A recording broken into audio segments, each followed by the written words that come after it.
We don't just was a good friend of mine. I never understood a single word. Your Games Active Life. My name is Kyle Case, and I'll be your host on this amazing journey as we attempt to help you get the most out of your life. Joining me in the studio today is my co-pilot, Jeff Harding. Jeff, how are you today? I'm great, Kyle. How are you? Good. Thanks Good for to hear. asking. Especially since you've been on the road a bit lately. I mean, Yeah, a little bit. I've run up to Salt Lake and back, and but things are going really well. Doing good. Good to hear. So, Jeff, you know, we, of course, refer to this show as The Active Life. That's right. That's what we call it.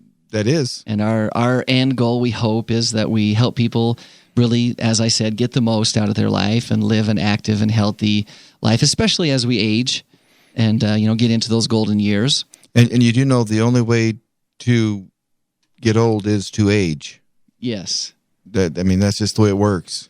That is exactly. I've tried to do otherwise, and it doesn't work. Worked for you. No. Yeah, so we'll keep working on that and see what we can come up with. But in the meantime, we'll just keep getting older and aging. That's right. Yeah. Well, so obviously in this show, we want to help people understand health benefits. We talked about a lot of things from we have some good stuff that we've talked about. To exercise and all kinds of things. Today, I want to talk about 4 health myths. Myths that we think are true, that we've probably heard our whole life and maybe even still subscribe to. Or are not proliferated. actually true. Yeah, and probably have shared. Yeah. I know that as I went through this list, I have been guilty of sharing every one of them. I can't wait to hear them because I bet I have too. I'll bet you have. This is one. This one is so prolific that you hear it all the time. And in fact, Hollywood just barely made a movie about this. Oh, wow. The myth is this, and that is that you only use 10% of your brain. Have you ever heard that? Yeah, I think that's a little high for me, but yeah, I have heard that one. Maybe in the 7.5 to 8%. Yeah, range, I'm not an overachiever there, but yeah, I've heard that. So, I've heard that my whole life. And I have been a proliferator of that particular one as well. I've said it. I think we've all been there. But the truth is, and even some doctors still subscribe to this, but the truth of the matter is that there's just nothing that backs that up. With years and years of CT scans and MRIs, there's just no proof that there's this gigantic chunk of your brain that's just sitting there collecting dust. Your body uses your brain. It's an efficient tool. And it uses different parts for different things, obviously, and different synapses connect in different ways, but your body uses your brain. You use your brain. I've even watched programs where people are speculating how much like an Einstein would have used or how much, Yeah, so it's a very, very common myth. Commonly held. But it's not backed up by science. Nope. There's just nothing there that says, this is true. So we can stop telling people that you only use 10% of your brain. Well, I'm not going to tell that. I'm just going to tell them I'm an overachiever, that I probably use 15-20% of my brain. And people will buy right into it. They might. And they'll think, wow, he's a member of Mensa or something. Yeah. Okay, myth number 2. This is one I've also heard my whole life. And I even subscribed to this so wholeheartedly when I was a teenager that it changed my habits. Wow. And the myth is this: the more you shave, the thicker and or darker your hair will grow back. That explains no. Oh, not there. Okay. Now, have you ever heard that one before? I have.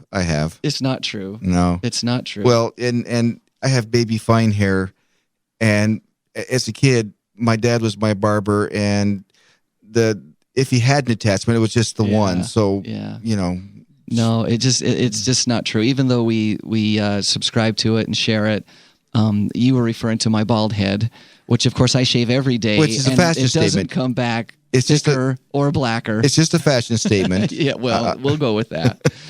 So shaving removes the dead portion of the hair, not the living section. And so cutting off that dead portion doesn't do anything to the part that is below your skin, that's the living part. It is interesting, though, that sometimes your hair does come in darker, but that's only because it hasn't been exposed to the sun, hasn't had any of those bleaching agents that take place. So it doesn't come back thicker, though, unfortunately. But when I was a teenager, I thought that was true, so I shaved whether I needed to or not. Just to make sure, I just, want to get that thick beard so you could grow that bodacious beard when the time came. That's what I was going for, but of course it didn't work. So as an Idaho lumberjack, that's what you'd want. I was looking forward to it. I'd keep that face warm. Number 3. This is one I've heard and told as well. I've even told my kids this recently, and that is if you swallow gum, it stays in your stomach for 7 years.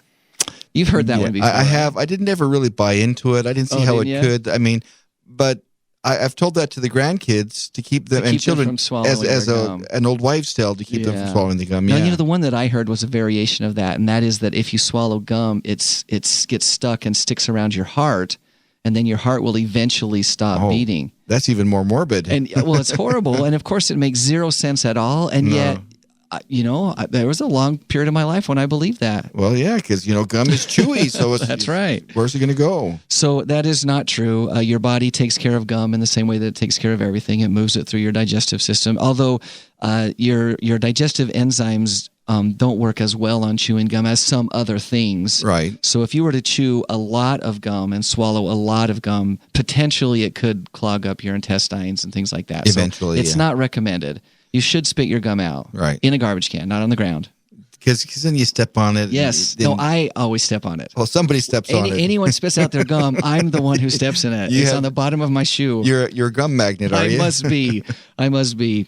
So anyway, spit your gum out, but it's not going to stick in your stomach for 7 years, okay? Okay. The last one. This is one that also I've heard, and my grandma told me this all the time, and I know my grandma would never have lied to me. No. So she Grandmas don't do was that. just misinformed. But that is, you lose most of your body heat through your head.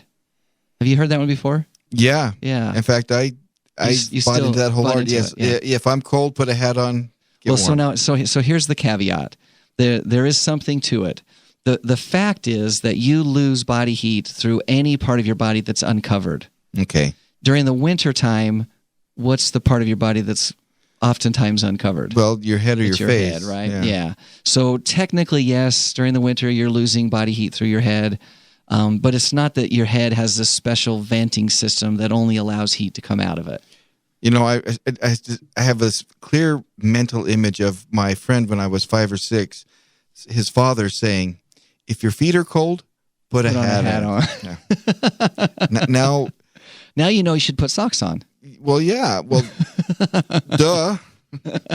If your feet are cold, you should put socks on at least, right? That's right. So there you go. 4 health myths that we've all heard, probably thought were true at one point, maybe even continue to think so, but they're not actually true. They're not backed up by science. I'm so disillusioned now. Well, that's not what I was trying to do. What other dearly held truths are not true? No one say anything about Santa Claus, all right? I'm not saying anything. Kyle. I'm not saying anything. Anyway, we want to give you the facts, right? That's right. So let me share you just a couple of other really brief and quick facts, okay? Fact number 1. Registration for the Huntsman World Senior Games is open, and now is a great time to register, and you can do that online at www.seniorgames.net. That is a fact. That's not a wives' tale. It's not a myth. I've checked, and you're right. It's true. Fact number 2, if you've already registered for the games, first of all, congratulations. And thank you.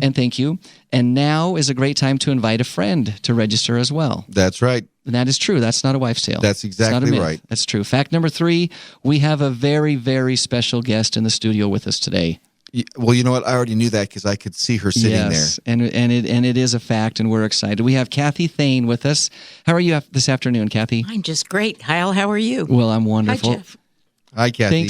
Thanks for taking time out of your busy schedule to be with us. Thank you. Well, thank you for inviting me. Kathie has served as the Chief Executive Officer of the Huntsman World Senior Games for 12 years, from 1995 through 2007. And during that time, the games grew. Listen to this, Jeff. The games grew from 2,534 athletes in 1995 to 9,503 total athletes when she left in 2007. Now, that's the truth, right? That is also a fact. That is not a myth. That's the other fact, yes. That is huge growth in the Huntsman World Senior Games. Phenomenal. During that time. Truly phenomenal. So, Kathie, once again, thank you for joining us. We're glad that you took time out of your schedule. I'm excited to be here. Yeah. So tell us, how did you get involved with the games? How were you introduced to the games initially? Well, initially, my husband and I moved from South Salt Lake to St. George to retire. So how did that retirement work out for you guys? It lasted about 6 months. And then John Huntsman asked me to head up the games, and at that time, Sherry Atkin was retiring. Yes. And she was the director of the games down here. They had kind of tried to manage it from Salt Lake and had Sherry do in the southern groundwork part. down here, and they had come to the conclusion that they needed somebody down here to head it up. Yeah. And Sherry did a phenomenal job. She did a great job through that initial getting the games on the board and Right. just getting it started, because it was hard the first few years. It was really difficult. Absolutely. And then when I got here, we started the growth era. Yeah. And the baby boomers were turning 50. 50. And people were more excited about their health and their wellness and what it takes to be healthy and to be active. And it just kind of all fell in. And I think the biggest reason we had so much success was we had an incredible team that worked together. And it wasn't just me. It was our team that put it together. And there were some amazing things that we came up with that really helped it. And going to how many sports are we at now? 28. 28. Yeah. And I think we were 22 when I left, and Yeah. you've added a few since then. So it was a pretty incredible growth process. Well, there's no question about that. So let me ask you this. You were introduced to the games. You were asked to kind of take over. When you took over the games, as far as anybody knew, the games were going great. 2,500 athletes. Yes. That's nothing to sneeze at. There are a lot of events around the state and around the country that would love to have 2,500 participants. But how did you see, or how did you feel that there was more there? Like what led you to think, okay, this actually can grow? And then what were the things that you initially did that really helped to spur that growth? Well, part of the process when I came in is that the people didn't know this, but the games had some financial problems. Oh. And so we were really struggling to get past the financial problems, Yeah. which was that era, everybody was struggling. And then John Huntsman, of course, has always been our principal sponsor, and he has been extremely generous throughout the years and is very dedicated to the games. Mm-hmm. And then it was a matter of looking at the people in the community and just taking the people that I would meet and pulling out their very, very best qualities. Yeah. And we had some incredible people with some incredible talents. And the one thing you can say about St. George is it is a community that jumps in and helps. I know I read in the paper not too long ago that the Ironman said that they've never seen anybody in any of the events that they do all over the world that have the volunteer situation that we have here. And that is really, really true. It is true. You have to pay people in Salt Lake to get them to help you. Yeah. But down here, you just have to put out the help, and everybody is there and willing to pitch in. And it was a pretty incredible experience to watch the way the community came together to make it happen. Yeah. And that continues to be the case even They're amazing. today. The community definitely rallies around the events that take place here, the Huntsman World Senior Games, the St. George Marathon. Mm-hmm. You mentioned the Ironman, and there are many, many other events that happen here in St. George, and the community really rallies around and makes them happen. Well, and the athletes, the participants that come here, they're amazed also at their experience of interacting with our volunteers. They feel it. They feel welcomed. They feel loved. There's been some lifelong friendships that have been made, people that can't wait to come back here just to see the volunteer that they met 20 years ago. Oh, a lot of them, Jeff, go on vacations together with people that they've met when they came here to the games. Isn't that amazing? It's great. Where else? Amazing. Where else? We talk here in our community about the Dixie spirit. And it is here. It's alive and well. It's replete. There's no question about it. Well, it's awesome. When the games started out, that's the way that it was, and that it continues to be that way today. If you're just joining us, we're visiting with Kathie Thayne, who is a member of the board of directors and former CEO of the Huntsman World Senior Games, and she's telling us a little bit about what it was like in the good old days, and sharing some of her experiences and stories. And I was wondering, Kathie, you obviously were involved for a long time with the games. 12 years is a long time to dedicate to any cause.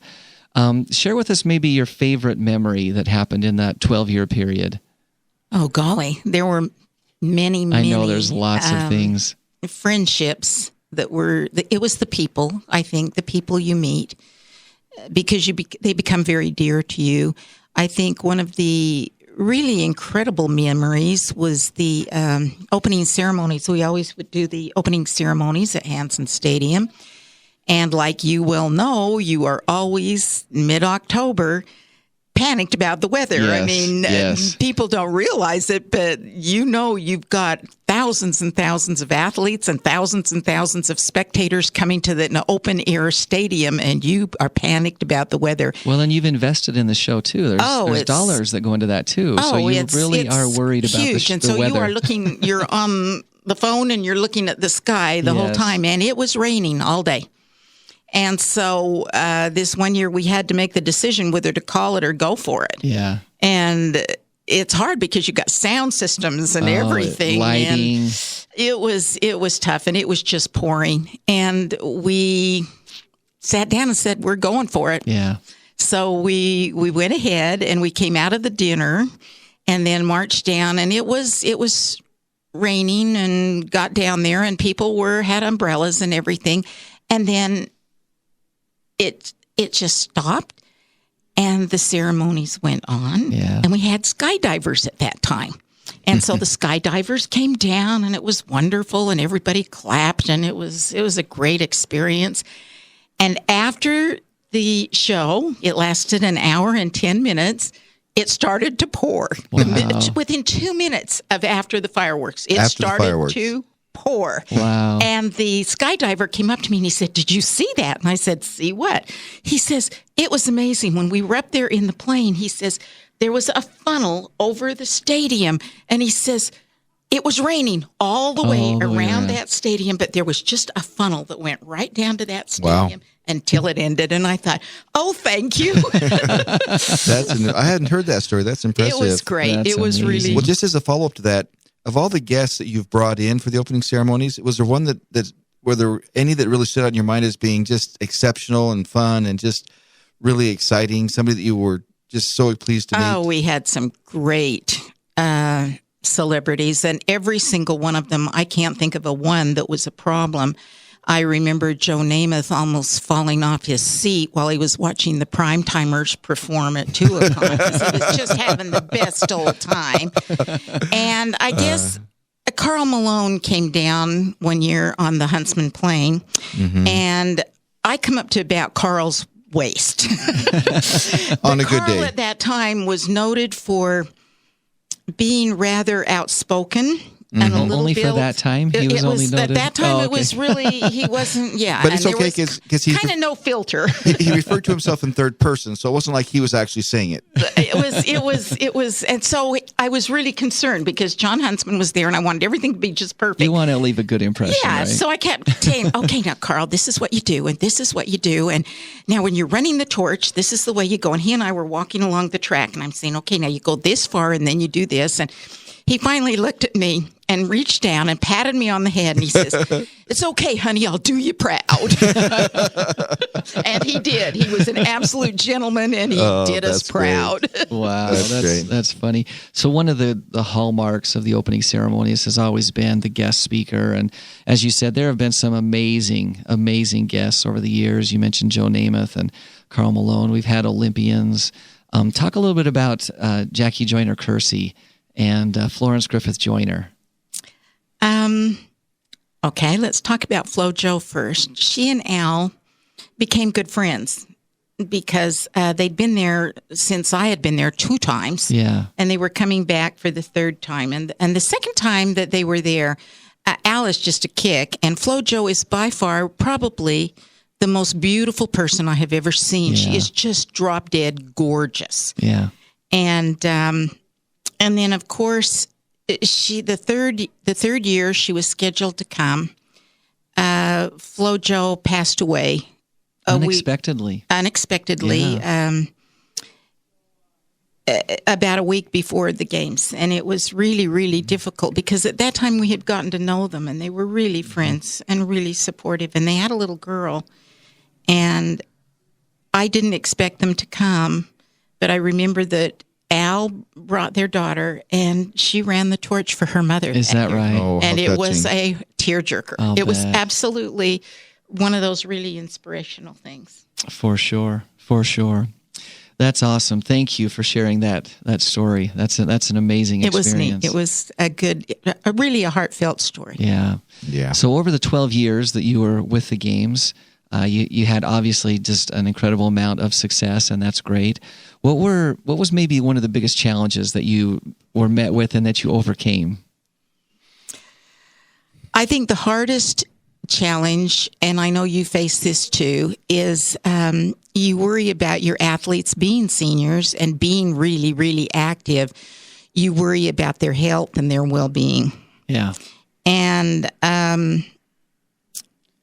over the years that I was there, we had 4 actually pass away during the games. Wow. And I think that was the hardest thing for me to handle, because you have to go in and tell their loved ones or call their loved ones and deal with that. Yeah. And without exception, every single one of them said, hey, he died doing what he loved. Yeah. And we were very supportive and made it easier for me. But I have to admit that during those 2 weeks, every time you hear an ambulance or a siren and you're out about the city, you sit and your heart just goes right up into your throat and you think, uh-oh, it's one of our athletes, and which one is it, and which venue do I need to get to quick? And I know you go through that right now too. That is one thing that has not changed. You do worry about that. You hear the siren, you hear the ambulance, and you just immediately, you have to plan for the worst, and you try not to, but you immediately go to that. And over the years, we've definitely had some close calls, and we've had a few that didn't make it. But what a great legacy that! And the athletes have an incredible attitude. They love life. Yeah, they love life. Sure. But on the flip side, the health testing that we have, how many lives have we saved? There's so many stories that we keep getting back of people who've gone to the health testings, and they found a artery problem or a cholesterol problem or something, and blood sugar. Any number of things. One of our very own board of trustees, Neil Papiano, went through and wasn't going to, I'm fine, I don't need the test, and went ahead and got the test and find out that he had prostate cancer. And that was an eye-opener, because he wasn't going to do it, and we just kind of teased him into going through and having the test, and it saved his life. Yeah, and the same thing with Wayne Evans. Absolutely. Another one of our Board of Trustees members. He just kind of to support the games, he went through the health screenings, not really thinking for himself that he needed it, but just kind of as a support, and was able to find a problem that they were able to help him with and correct. So it's an amazing Jeff, you're thing. right. There are hundreds and hundreds of those stories, where we have actually made a difference in people's lives. And I know that's one of Karen Huntsman's biggest promotions is we need to take care of ourselves, and we need to do the testing so that we can take care of ourselves. Absolutely. Well, we just have a minute or two left. What have you been doing with yourself since you retired and since you left the games? I know you have never retired yet, but what have you been involved in? You just get busier. I'm a grandma. It's really fun. Yes. I actually have time to spend with the grandchildren now, which is really an exciting thing. I'm involved on the board of trustees for the Huntsman World Senior Games. And I'm on the board for the Dickens Christmas Festival, and we're working on some new events that are going to come forth in the next year or two to be community-based events down here in St. George. Now, don't be modest. You were a founder of the Dickens Christmas Festival, Oh, yes, 30-something years ago. That's been a long time. We're saying my age, I started when I was 2. I know. You were still a baby when you started. But there you go. Well, it's great, Kathie. You were such an impact in the event in the Huntsman World Senior Games, and to really shepherd this event and to be instrumental in the success of the event during that growth phase is just phenomenal. And so, on behalf of all the athletes and the volunteers and the staff, and certainly for myself, thank you for your dedication. Thank you for having me come. And let me just say that we're really proud of you and your staff now, because you are taking it to a whole new level, and we're just so excited sitting on the sidelines cheering you on. Well, thank you. I think we all feel that, don't we, Jeff? Oh, yeah. Absolutely. Well, that is all the time that we have for today. But once again, thanks to Kathie Thayne for her time in joining us. We've been talking about it, Jeff, for weeks. I mentioned at the beginning of the show, registration is definitely open. And That's right. Encourage everyone who is 50 or over to come and check us out and see what they can do at the Huntsman World Senior Games. You can register right now at www.seniorgames.net. And you can also get all the rules, the schedules, and you can sign up for volunteering. There's all kinds of things you can do on the website. Also, if you're into social media, you can check us out on Facebook at facebook.com/World Senior Games, or you can even follow us on Twitter at the handle @World Senior Game with no S on the end there. It's just a singular. And if you've heard something that you like today on the show, or if you've been inspired by anything you've learned, shoot us an email at activelife@seniorgames.net. Tune in next Thursday at 4:30 p.m. Mountain Time on AM 1450 or FM 93.1 for those who are listening live. And, of course, those of you outside the area, you can listen to this and any other episode right from our website, again, at seniorgames.net. Jeff, here's our quote for the day from Francis of Assisi. Start by doing what's necessary, then do what's possible, and suddenly you're doing the impossible. Amen. Until next Thursday, stay active. Bye, everybody.